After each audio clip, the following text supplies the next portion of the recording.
தேசிய தலைவர்களை மிரட்டும் வீடியோ தொடர்பாக 3 பேரை போலீசார் கைது செய்துள்ளனர் என புக்கிட் அமான் குற்றப்புலனாய்வுத்துறை இயக்குனர் டத்தோ எம் குமார் கூறினார்.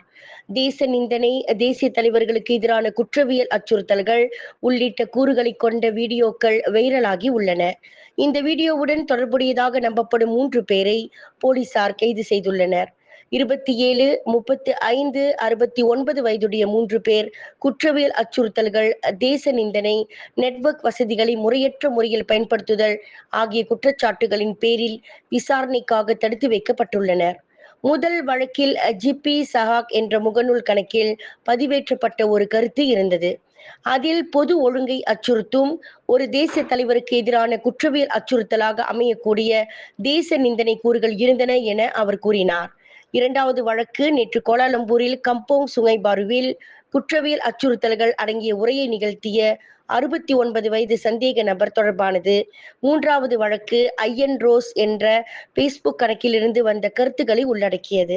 அதில் குற்றவியல் அச்சுறுத்தல்கள் அடங்கிய கூறுகள் இருப்பதாகவும் பொதுமக்களை அச்சப்படுத்தக்கூடும் என்று டத்தோ குமார் கூறினார். விலையில் மேலும் செய்திகளை தெரிந்து கொள்ள கீழே இருக்கும் பெல் பட்டனை அழுத்துங்கள். உங்கள் ஆதரவை வெளிப்படுத்த லைக் மற்றும் ஷேர் செய்யுங்கள். தொடர்ந்து விண்வெளியுடன் உங்கள் பயணத்தை தொடர்ந்திருக்க சப்ஸ்கிரைப் செய்யுங்கள்.